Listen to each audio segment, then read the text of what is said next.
उपमुख्यमंत्री अजित पवार यांनी अधिवेशनात बजेट सादर केला। या बजेटमध्ये मुख्यमंत्री लाडकी बहीण योजना महाराष्ट्रातील जनतेसाठी आणली आहे।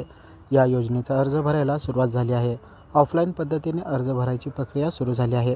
ज्यांना या योजनेचा लाभ घ्यायचा आहे त्यांना आपलं आधार कार्ड, रेशन कार्ड, बँकेचं पासबुक, मोबाईल क्रमांक, पासपोर्ट साईज फोटो, योजनेचा अर्ज ग्रामसेविका किंवा अंगणवाडी सेविकांकडे अर्ज भरून नोंदणी करायची आहे।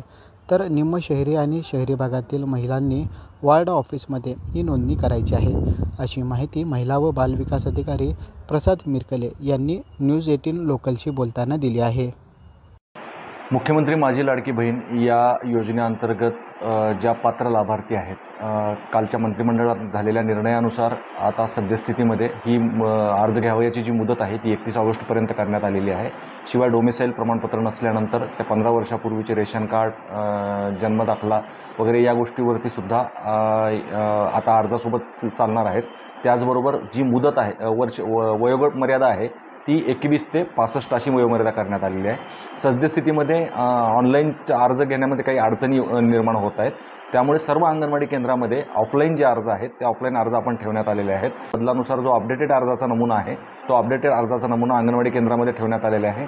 तरी सर्व जे पात्र लाभार्थी आहेत त्या पात्र लाभार्थ्यांनी आपल्या नजीकच्या अंगणवाडी केंद्रामध्ये अर्ज उपलब्ध करून अर्जासोबत जी काही कागदपत्र आहेत ती कागदपत्र सादर करावीत। आणि सद्यस्थितीला म्हणजे ऑनलाईन भरण्यासाठीची सुविधा सुरळीत होईपर्यंत सद्यस्थितीला अर्ज हे ग्रामीण भागातील जी अंगणवाडी केंद्र आहे नजीकचं त्या नजीकच्या अंगणवाडी केंद्रामध्ये भरावायचे आहे।